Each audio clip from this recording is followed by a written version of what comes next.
आनंद योग सत्संग सेशन 2 या सगळ्या प्रवासाचा किंवा हे फेसबुक लाईव्ह करण्यामागचा पर्पजच हा आहे. आपण सगळेच जण आनंद शोधतोय, त्याच्यासाठी वेगवेगळे टेक्निक्स शिकतो, वेगवेगळ्या इन्साइट्स अवलंबून वेगवेगळ्या इन्साइट्सबद्दल समजून घेतो, आयुष्याबद्दल समजून घेतो, वेगवेगळे तंत्र रेग्युलरली प्रॅक्टिस करत असतो, कारण आपण सगळेच जण त्या सुखाच्या शोधात होतो. बऱ्याच वेळेला जसं आपलं आयुष्य अनफोल्ड होतं, आपल्या मनासारखं बऱ्याच वेळेला ते नसतंच, कारण ते आपल्या कल्पनेच्या पलीकडे काहीतरी घडत असतं. मोठं होत असताना, स्वतःच्या आयुष्याबद्दल कल्पना करत असताना आपल्याला काहीतरी वेगळंच अपेक्षित असतं. पण जसं आयुष्य समोर अनफोल्ड होतं ते काही औरच असतं, कारण आयुष्याला त्याची स्वतःची एक गती आहे आणि बऱ्याच वेळेला या गतीशी आपण झगडत असतो. ही आयुष्याची गती आपण स्वीकारू शकत नाही आणि सगळ्यात मोठा अडथळा आपल्याला आनंदी, पीसफुल, शांत ठेवण्यामागे हाच आहे की आपण जसं आयुष्य अनफोल्ड होतंय त्याला स्वीकारू शकत नाही. आपण एवढा झगडा करत राहतो त्याच्याशी. एकतर शक्य असेल तर जे मनासारखं घडत नाहीये त्याला बदलण्यासाठी काहीतरी करूया, नाहीतर त्याला तसंच स्वीकारूया. हे सांगायला, ऐकायला खूप सोपं वाटतं, पण ज्या वेळेला आपण हे प्रॅक्टिकली प्रॅक्टिस करायला जातो ही गोष्ट सगळ्यात अवघड वाटते. The most difficult thing today for all of us is to be okay. कारण आपला इगो किंवा आपलं जे काही एक स्वप्न असतं त्याच्याशी रियालिटी क्लॅश करत असते. आपला इगो इतका मोठा असतो की का मी स्वीकारायचं जेव्हा माझ्या मनासारखं काहीच घडत नाहीये, आणि आपण आयुष्यातल्या प्रत्येक गोष्टीशी संघर्ष करत राहतो. दुर्भाग्याने ह्याच्यातल्या बऱ्याच गोष्टी अशा असतात ज्या आपण बदलू नाही शकत. मी अशी कितीतरी लोक बघते जी रोज एकमेकांशी भांडतात, रोज एकमेकांबद्दल इतका तिरस्कार मनात ठेवतात, पण तरी एकत्रच राहतात. Because they cannot do anything to change that. Financially, emotionally, socially, मुलांसाठी ते असे गुंतलेले असतात की ते त्याच्यातनं बाहेरच पडू शकत नाही. बऱ्याच वेळेला एखाद्या परिस्थितीबद्दल आपण इतका संघर्ष करतो आणि आपल्याला असं वाटत असतं की जोपर्यंत ती परिस्थिती, तो माणूस, ती व्यक्ती बदलत नाही तोपर्यंत मला पाहिजे तसं मला आनंदी कधीच राहता येणार नाही. आणि हा संघर्ष रोज वाढतच जातो. याच्यामध्ये आपली त्रस्तता दिवसेंदिवस वाढतच असते. It is very difficult to be okay ज्या वेळेला आपल्या एक्झॅक्टली मनाविरुद्ध काहीतरी समोर घडतंय. पण ऑप्शन काय आहे आपल्याकडे? Either we change it or we accept it. आज आपण हीच टेक्निक शिकणार आहे, how to be okay when things in life are not okay. का असं घडतं? एकतर पहिल्या वेळेला की सतत आपण त्या नॉट ओकेच्या अवस्थेत का असतो? ओकेनेस किंवा शांत वाटणं, आनंद हे फक्त कल्पनेतच आहे. असंच आयुष्य सारखं सारखं का अनफोल्ड होतं? इतकी त्रस्त अवस्था आपल्या सगळ्यांची का असते सारखी? माझ्याकडे एक व्यक्ती अलीकडच्या काळामध्ये कन्सल्टिंगसाठी आल्या. साधारण 50शीतल्या होत्या त्या, सधन कुटुंबातल्या, म्हणजे आपण असं म्हणूया की अपर मिडल क्लास, रिच त्या लेवलमधल्या त्या होत्या. आणि त्यांनी मला सांगितलं की मी 7 डेज मिरेकल टॅपिंगपासनं फॉलो करते. कोविडमध्ये तुम्ही जे सेशन्स घेत होता तिथून मी जॉईन झाले आणि खूप माझी एन्झायटी कमी झाली, फिअर कमी झालं, मी सप्तचक्र केलं, त्याच्यातनं मला बरीच स्टॅबिलिटी आली. पण एक गोष्ट म्हणजे मला एखादा नेगेटिव्ह विचार सुरू झाला ना की तो इतका त्रास देतो मला की माझी सगळी एनर्जीच काढून टाकतो.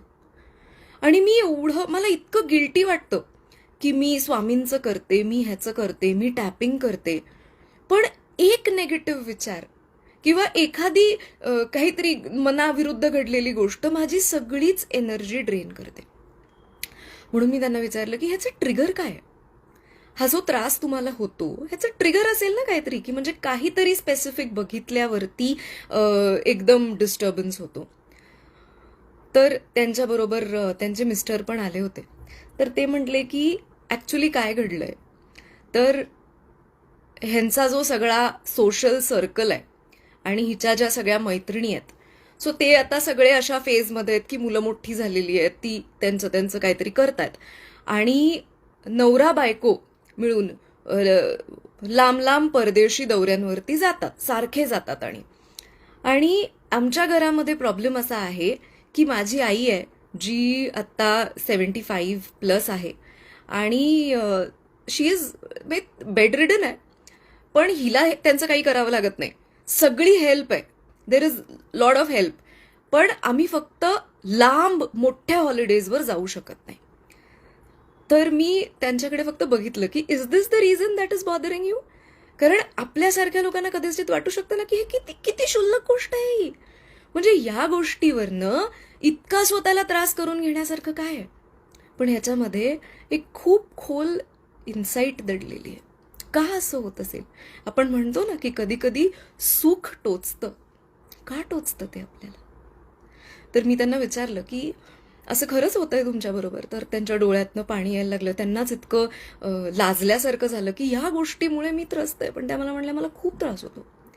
इतकी संघर्षामध्ये आयुष्य, इतकं संघर्षात आयुष्य काढलं आणि गेली 10 वर्ष ह्यांचा बिझनेस चांगला चाललाय, आमच्या प्रॉपर्टीज ज्या अडकल्या होत्या त्या सुटल्या, त्याच्यामुळे पैसे खेळतेत हातामध्ये. आणि मला असं वाटतं की ज्या वेळेला आता आम्ही दोघं एकमेकांसाठी वेळ देऊ शकतो, आता जेव्हा आम्ही आमची स्वप्न जगू शकतो, तर आम्ही असे अडकलोय.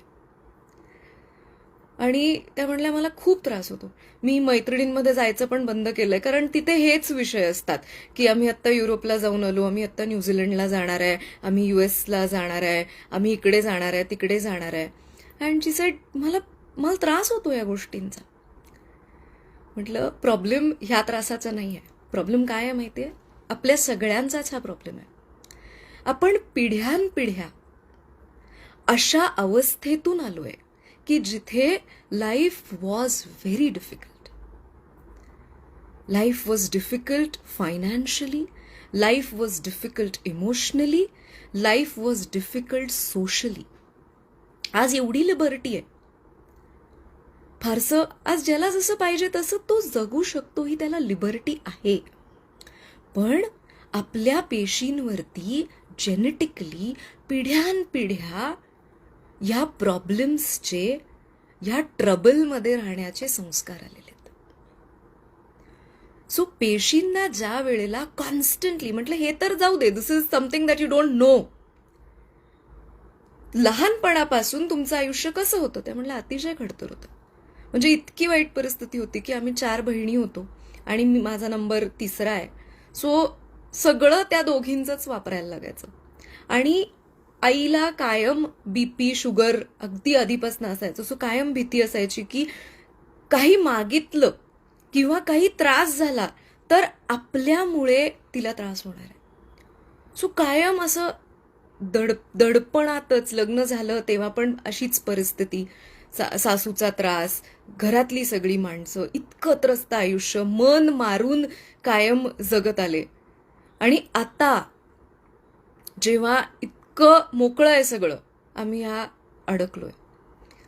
तर मी म्हटलं, तर त्यांचे मिस्टर सांगत होते की मला कळतच नाही की हिचा प्रॉब्लेम काय आहे. हिला माझ्या आईचं काहीही करायला लागत नाही. बायका आहेत घरामध्ये, दिवसभर ठेवलेली, म्हणजे ब्युरोच्या बायका येतात, नर्सेस येतात, ते सगळं करतात. ते म्हटले आम्ही सगळीकडे फिरतो. म्हटलं हो, मी ऍक्च्युली तुमच्या अॅनिव्हर्सरीचे पण फोटोज बघितले होते, तुम्ही कॅनरी आयलंड्सला गेला होता.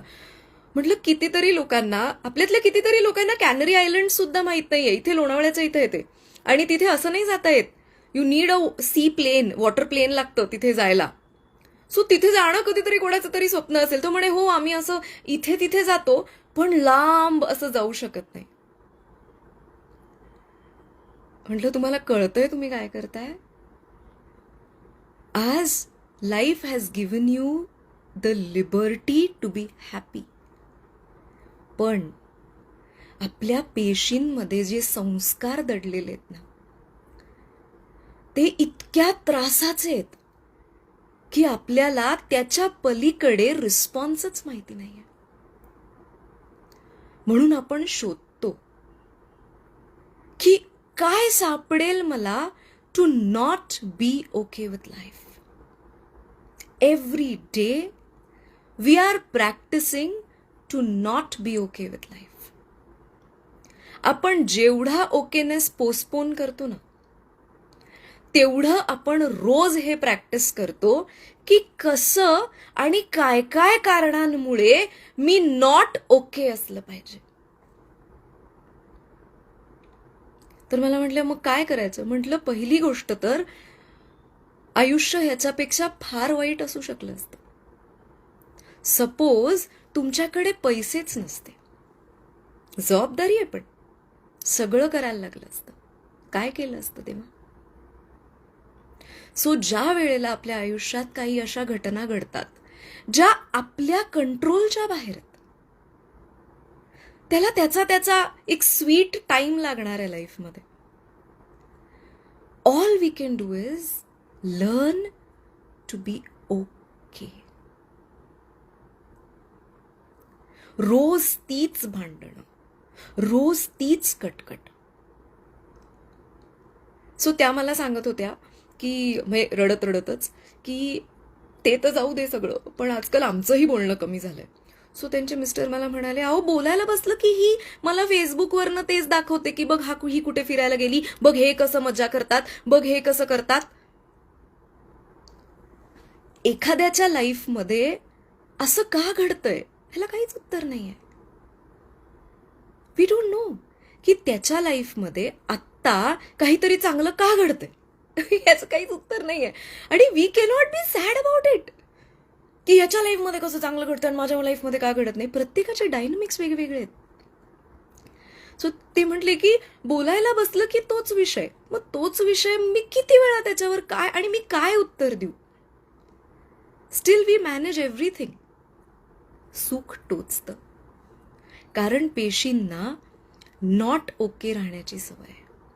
आता आपण ठरवायचंय की हा अनकॉन्शियस रिस्पॉन्स असाच फॉलो करत राहायचंय. आणि बघा, ज्या वेळेला आपण नॉट ओके असतो त्यावेळेला आपण आपली सगळी व्हायब्रेटरी फ्रिक्वेन्सी, आपली सेल्युलर फ्रिक्वेन्सी ही नॉट ओके असण्याला ट्यून करतो. ऑटोमॅटिकली ॲज पर रेझोनन्स ज्या ज्या गोष्टी नॉट ओके आहेत लाईफमध्ये याच समोर यायला लागतात. आणि आपण म्हणतो माझ्याच बरोबर असं का घडतंय, माझ्याच बरोबर असं घडतंय बिकॉज तीच माझी जात्या अवस्था आहे.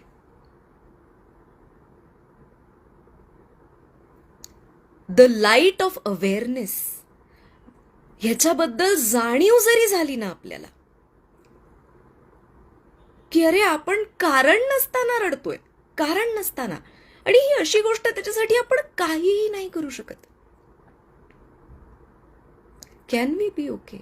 एकतर स्वतःला विचारा, हे बदलायला मी काय करू शकते? केलेलं आहे सगळं, जे प्रॅक्टिकली करायचं सगळं केलेलं आहे. त्या पलीकडे जर ही गोष्ट माझ्या कंट्रोलमध्येच नाही आहे, the easiest way is to just accept it. अवघड आहे. प्रत्येक नको असलेल्या गोष्टीला ओके म्हणणं अवघड आहे. आपल्या परसेप्शनवरती कसं सगळं विश्व अवलंबून आहे याच्यावरती एक खूप गमतीशीर एक्सपेरिमेंट आहे. रॉजर रॉझनथॉल नावाच्या व्यक्तीनी, रिसर्चरनी याच्यावरती रिसर्च केला, ज्याला द पिग्मेलियन इफेक्ट किंवा द रॉझनथॉल इफेक्ट असं म्हणतात. सो त्यांनी काय केलं, रॅन्डम एखाद्या 9वीच्या वर्गामधली एक क्लासरूम निवडला त्यांनी. सो असं समजण्याकरता गृहीत धरूया की सपोज 9th A असा क्लासरूम त्यांनी निवडला आणि त्यांनी तिथे जाऊन त्यांच्या सायंटिस्टनी रिसर्चर्सनी तिथे सांगितलं की आम्ही सायंटिस्ट आहोत आणि आम्ही मुलांच्या इंटेलिजन्स कोशंटवरती त्यांच्या जिनियस एबिलिटीजवरती काही टेस्ट करणार आहे. सो आम्ही त्या टेस्ट्स कंडक्ट करू आणि आम्ही तुम्हाला सांगू की ह्याच्यामधली कुठली मुलं ही पुढे जाऊन आयुष्यामध्ये जिनियस होणार आहेत. आणि so they conducted the tests.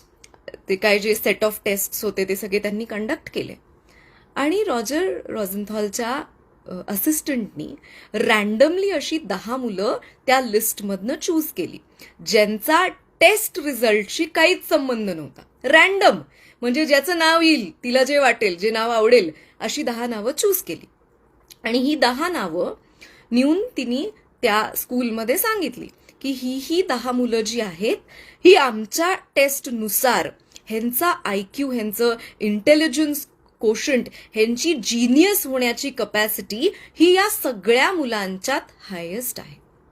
So त्याच्यामधली काही जेन्युइन असतील की देवर टॉपर्स किंवा ते हुशारच होते, पण त्यातली काही मुलं अशी होती जी अकॅडमिकली खूप वीक होती, बंड होती, ऐकत नव्हती, अभ्यास काहीच करत नव्हती. सो ती नावं बघितल्यावरती त्या टीचर्सला आश्चर्य वाटलं की अरे असं कसं, हा तर अकॅडमिकली आहे पोरगा, सो हा जिनियस कोशंटमध्ये कसा असू शकतो. सो त्यांनी सांगितलं आम्हाला माहित नाहीये, पण आम्ही जे टेस्ट केल्या त्या टेस्टनुसार इट क्वालिफाईज की पुढे जाऊन ही या मुलांमध्ये जिनियस होण्याचं पोटेन्शियल आहे.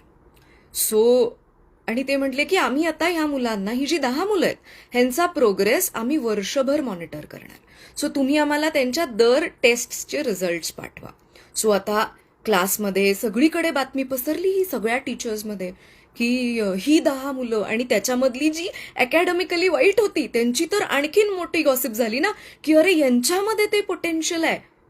आणि हळूहळू असं घडायला लागलं की प्रत्येक टेस्ट रिझल्टनुसार ती जी अकॅडमिकली वीक मुलं होती ही स्ट्रॉंग परफॉर्मर्स म्हणून पुढे जाऊन त्यांचे रिझल्ट समोर यायला लागले.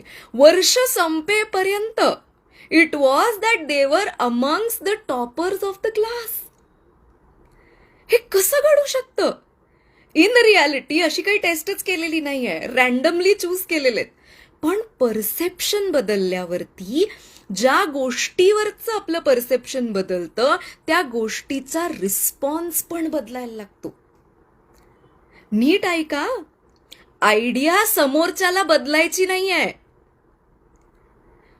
आपल्या दृष्टिकोनाचा परिणाम काय होऊ शकतो हे समजून घेण्याची आहे. आता या केसमध्ये तसं का घडलं? कारण त्या टीचर्सला जेन्युइनली असं वाटलं की अरे सायंटिस्ट येऊन टेस्ट करून गेले म्हणजे या मुलांमध्ये काहीतरी असेलच ना. सो आपण जरा ह्यांना वेगळ्या नजरेने बघितलं पाहिजे यांच्याकडे. ऑटोमॅटिकली त्यांचा रिझल्ट बदलला, परिणाम स्वरूप ती गोष्ट बदलायला लागली. आता आपल्या आयुष्यामध्ये आपल्याला माहितीये की अरे हा माणूस असाच आहे, पण जोपर्यंत आपल्याला तर त्याच्याच बरोबर जर राहायचंय तर रोज भांडणं करून रोज एकमेकांना शिव्या घालण्यापेक्षा can we see something good out of it? Can we see something better out of it? मी जसं त्या मॅडमला सांगितलं की अरे आयुष्य याच्यापेक्षा वाईट असू शकलं असतं, मग तेव्हा काय केलं असतं तुम्ही? तेव्हा ह्या गोष्टीसाठी तुम्ही तरसला असता की पैसे असते तर जरा मोकळा श्वास घेतला असता. आज मोकळा श्वास आहे, पण पेशींमध्ये ती कपॅसिटी नाही आहे, ते सुख अनुभवण्याची कपॅसिटी नाही आहे. सो काय करायचं मग? दर गोष्टीला ओके म्हणणं शक्य नाही आहे, व्हेरी डिफिकल्ट. आणि इगो पण म्हणणार ना, मी का ओके म्हणायचं, समोरचा कसा पण वागून जातो. प्रॅक्टिकली आपल्याला ते बदलायला जे करायचंय ते करायचंच आहे. तुम्हाला कोणाशी बोलायचं नाहीये, बोलू नका, पण इमोशनली जो त्रास आतून सुरू आहे ना, जे सतत आपण स्वतःला कुरतडत असतो की असं का, माझ्याच आयुष्यात असं का, हे कधी बदलणार, हे का, ते संपवूया की ओके ही गोष्ट अशी आहे, ओके मी काही करू शकते तर मी करते, नाही काही करू शकत तर मग let's stop it. Okay. So practice करण्याकरता काय करायचं आपल्याला, आपण आता प्रॅक्टिस करूया. ऍक्च्युली आपल्याला 3 अशा गोष्टी निवडायच्या आहेत ज्या आपली अवस्था बिघडवतात. मी अशी कितीतरी लोक बघितली आहेत, they hate routine life. Hate, आपल्यातलीच कितीतरी असतील. काय रोज तीच पोरं, रोज तोच डबा, रोज तेच सगळं. पण करायचं तर आहेच ना. म्हणजे रोज आपण स्वतःच्या ब्रेनला हा सिग्नल देतो की माझं रोजचं आयुष्य किती घाणेरडं आहे. ह्याच सिग्नल्सची आपल्याला सवय होऊन उद्याचं आयुष्य चांगलं कसं होईल. मला करायचंच आहे ना, रोज तोच डबा मला करायचा आहे, रोज तीच पोरं मला सांभाळायची आहेत, रोज तेच 9 वाजताचं हेक्टिक रुटीन आहे. What can I do? Can I manage this in a better way? बघा, आपली आनंदी राहण्याची व्याख्या काय आहे की मी कधीतरी हॉलिडेला जाईन. असं गृहीत धरूया की 365 दिवसामधले 10 दिवस मी हॉलिडेला जाईन आणि मी 10 दिवस खुश राहीन. उरलेले मी त्रासातच काढणार आहे. उलट असलं पाहिजे ना. जी गोष्ट रोज करायची आहे, भलेही ती मनाविरुद्ध असू देत. आपला जर ॲटिट्यूड बदलला त्याच्याकडे बघण्याचा, तर पहिली गोष्ट तर त्रास कमी होतो. दुसरी गोष्ट, कदाचित त्या गोष्टीमध्ये मजा यायला लागते, त्याच्यात क्रिएटिव्हिटी सुचायला लागते. Wien you hate something, you will never find creativity in it. कसं? पण आपली समजूतच ही आहे की रोज त्रासातच जगायचं, कधीतरी खुश राहायचं. मग पेशींना सवय काय आहे? कधीतरी खुश राहायची. मग काही लोकांच्या आयुष्यामध्ये दे आर सो लकी की त्यांच्या आयुष्यात खरंच सगळं असतं, पण तरी ते खुश नाही राहू शकत, कारण पेशींना आनंदी राहायची सवयच नाही. कशाची वाट बघतोय आपण? आज जर आपण स्वतःला ट्रेन केलं, प्रोग्रॅम केलं टू बी हॅपी, तर उद्या जेव्हा ऍक्च्युली परिस्थिती बदलेल, we will be able to enjoy that also. मी त्या मॅडमला तेच विचारलं, म्हटलं तुम्ही कशाची वाट बघताय? त्या म्हणल्या मला बोलताना पण गिल्टी वाटतं. मला कळतंय, आपण अशी वाट नाही ना बघू शकत की ही व्यक्ती जाईल आयुष्यातनं मग आपण खुश होऊ. म्हटलं every day so much of stress, आणि ही प्रत्येक नेगेटिव्ह इमोशन हे आपल्या शरीराकरता एक केमिकल आहे. चांगलं वाटतं का? जेव्हा त्रस्त आयुष्य सुरू आहे, चांगलं वाटतं नाही. म्हणजे एक नेगेटिव्ह केमिस्ट्री सुरू होते ना बॉडीमध्ये. रोज तीच केमिस्ट्री. इथूनच मनोकायिक आजारांचा जन्म होतो. आज आपण म्हणतो ना की 99% आजार हे स्ट्रेसमुळे आहेत. कुठला स्ट्रेस आहे? हा दैनंदिन आयुष्याचाच इतका लोड आहे आपल्या सिस्टमवरती. Can we be okay with it?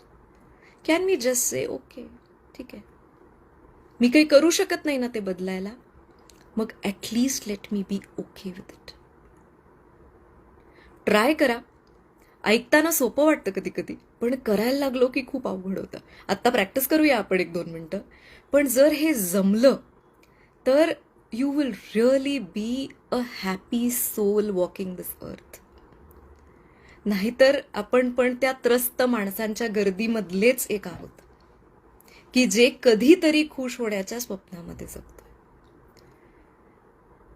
Materialistic गोष्टी डेफिनेटली आनंद देतात, त्या पण तेवढ्याच महत्वाच्या आहेत. पण ही जर आपली व्हायब्रेटरी सिग्नेचर बदलू शकलो तर आयुष्य इतकं हलकं व्हायला लागेल. Let's try it. सो 3 अशा गोष्टी निवडा ज्याचा तुम्हाला सगळ्यात जास्त त्रास होतो. भलेही तो पैशांचा विचार असेल, भलेही एखादी अडकलेली गोष्ट असेल, रुटीनची गोष्ट असेल, कुणीतरी समोर येतंय त्याच्याबद्दलचं असेल, ऑफिसमधलं वातावरण असेल. 3च. Okay, let's try. 1 महिना ट्राय करूया आणि बघूया काय वाटतं आपल्याला. जर असं वाटलं की नाही हे ओके बिके काय वर्क करत नाही, then go to not being okay. Okay, but let's try for a month with at least these 3 things की बरोबर तीच गोष्ट घडतीये. Can I respond differently? आज आपण अशा जगामध्ये राहतोय की इंटरनेट, सोशल मीडिया हे कॉन्स्टंटली आपल्याला सांगतंय की यू आर नॉट इनफ. तुमच्यापेक्षा आम्ही खुश आहे, तुमच्यापेक्षा आम्ही मजा करतो. कॉन्स्टंट आहे हे फीड. आपल्याला जर आतून माहिती आहे, ठीक आहे, एखादा फिरतोय, फिरू देच, ओके, इतका स्ट्रेस कमी होईल ना. आपण हे ओपनली ऍक्सेप्ट नाही करत, पण हे आतून सगळ्यांना बॉदर करत असतं, कारण राहतोच आहे त्या जगात आपण. सो आयडेंटिफाय करा 3 गोष्टी, डोळे बंद करा, 3 गोष्टी आयडेंटिफाय करा की भयंकर डोकं फिरतं. त्या गोष्टी समोर आल्या किंवा त्याचा उल्लेख जरी झाला तरी खूप त्रास होतो, सगळी अवस्थाच हलते.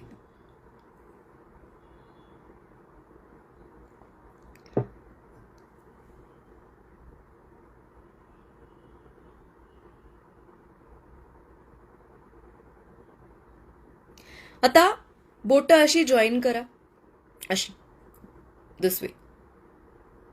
Okay, close your fingers like this. अंगठा दिसतंय तुम्हाला, असा जॉईन करा.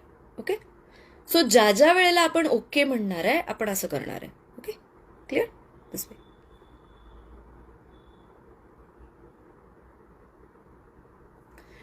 हाताशीच मांडीवर ठेवा. का करतोय आपण हे? So that there is a neural path in your brain की whenever you do this your brain understands you have to be okay. जसं असं केलं की कसं कळतं गप्प बसायचं? इमिजिएटली गप्प बसतो आपण. कोणी हसलं की एक रिफ्लेक्स आहे ना आपला तो, कारण तो न्यूरल पाथ क्रिएट झालेला आहे. So in the same way when we say okay, जर आपण असं केलं तर काही दिवसांमध्ये एक न्यूरल पाथ क्रिएट होईल ब्रेनमध्ये. सो जेव्हा तुम्ही असं कराल, युअर ब्रेन विल नो की you have to be okay, you have to just be okay. आणि हा इतका सुंदर एक्सरसाइज आहे. गेले कित्येक वर्ष we are teaching this in मनी उपासना ऑल्सो, की तिथे जरा कंट्रोल्ड ग्रुप असतो, त्याच्यामुळे मी आणखीन फोर्सफुली थोडं जबरदस्ती करवून घेते त्यांच्याकडनं. But still it has helped create miracles. आपण ओके कधी म्हणतो माहितीये लाईफमध्ये? जेव्हा नाईलाज असतो, सगळं करून झालेलं आहे आणि आता ती गोष्ट काही केल्या हलत नाही, मग आपण म्हणतो मरू देत आता. नाईलाजानी ओके म्हणत नाहीये, चॉईसनी ओके म्हणतोय की ठीक आहे, मी स्वतःला इमोशनली इतकं छळणार नाही. जी गोष्ट माझ्या कंट्रोलच्याच पलीकडे, मी स्वतःला इतकं छळणार नाही. आपली फ्रिक्वेन्सी बदलायला लागली. सेल्फ लव्ह मधला हा सगळ्यात पहिली गोष्ट आहे. किती छळतो आपण स्वतःला इमोशनली, आणि अपेक्षा दुसऱ्याकडनं प्रेमाची असते. स्वतःला काय देतो? छळतच असतो की मी नाही स्वतःला त्रास देणार. जी गोष्ट माझ्या कंट्रोलच्या बाहेर आहे, तर ती बदलायला मी 100% काहीतरी करणार आहे, किंवा I am just going to accept it, I am going to be okay with it. Okay, let's start. So असं बोटं करा, मांडीवर ठेवा. ते विचार मनामध्ये आणा. पहिला विचार मनामध्ये आणा. कोणाबद्दल विचार केला किंवा काय विचार केला की डोकं फिरतं, तो पूर्ण सीन आठवा. घुसू नका त्याच्यामध्ये, त्रयस्थपणे बघा, थोडं डिटॅच होऊन बघा तो सीन, की कसं रिॲक्ट करतो आपण. स्वतःला विचारा, कॅन आय बी ओके? हे थोडं अकराळ विक्राळ रिॲक्शन जी आहे माझी, ही कमी होऊ शकते का?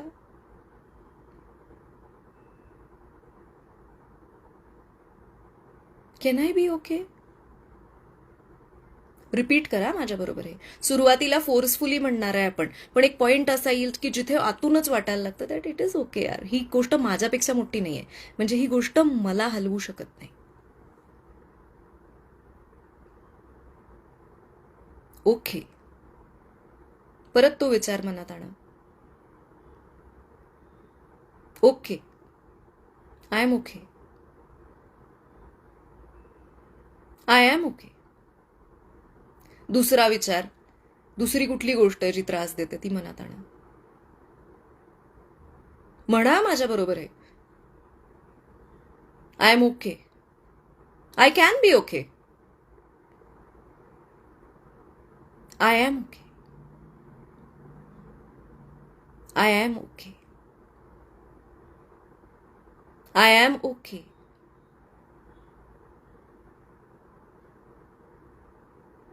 ओके. ओके. तिसरी गोष्ट मनात आणा जी तुमची एनर्जी ड्रेन करते.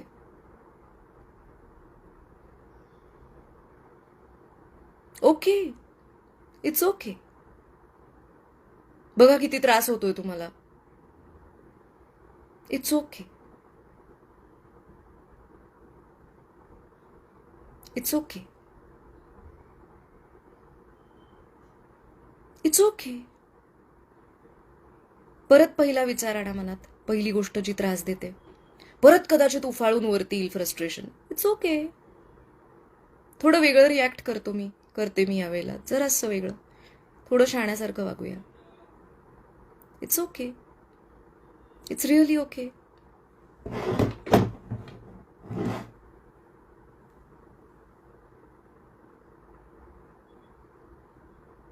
ओके. दुसरा विचार आणा सिस्टममध्ये. Okay. It's okay. It's okay. It's really okay. तिसरा, इट्स ओके.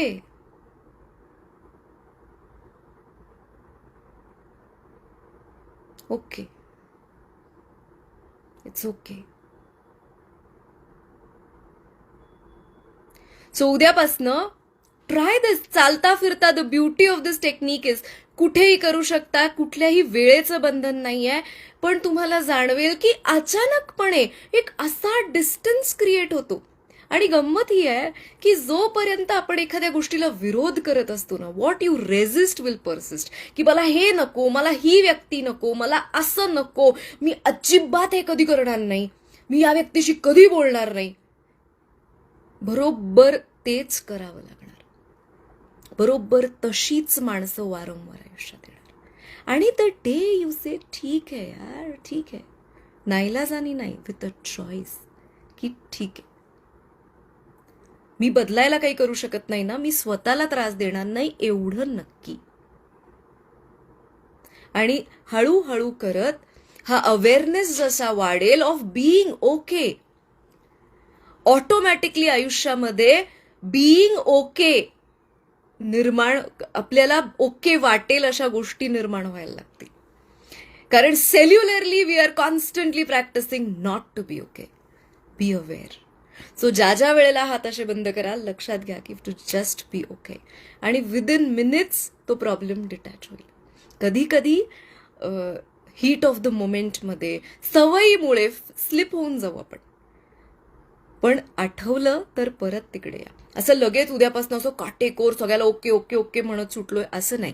आणि ओके म्हणणं हे समोरच्याला बदलण्यासाठी करत नाहीये आपण. सो तिसऱ्या दिवशी कोणी म्हणायचं नाहीये की 2 दिवस मी ह्याला ओके म्हटलं, तिसऱ्या दिवशी परत हा माणूस असाच वागतोय. आपण त्याच्यासाठी करत नाहीये, आपण स्वतःसाठी करतोय की ठीक आहे, मी अडकले ना या सिच्युएशनमध्ये. स्वतःला त्रास देण्यापेक्षा let's just allow life to take place. त्याला प्रॅक्टिकली काय करायचंय, त्याच्याशी 2 हात कसे करायचे ते डेफिनेटली करणारच आहे. पण मनातनं जे स्वतःला सारखं कुरतडतोय आपण, लेट्स स्टॉप दॅट. सो जे उशिरा जॉईन झालेत, व्हिडिओ थोड्या वेळाने परत अपलोड होईल, फेसबुकलाही होईल, युट्यूबलाही होईल. सो डेफिनेटली स्टार्टपासनं ऐका आणि डू फॉलो दिस आणि do share this with people. कारण लोक शोधतायत अक्षरशः, आणि इतक्या सिम्पल गोष्टी आहेत पण कोणी सांगणारं नाही आहे, आणि कसं स्वतःच्या लाईफमध्ये हे अप्लाय करायचं हे शिकवणारं कोणी नाही आहे. So one happy soul, let's pass this happiness to other happy souls. Thank you. आणि आपण 15 दिवसांनी भेटणार परत फेसबुक लाईव्हच्या निमित्ताने. Thank you and good night.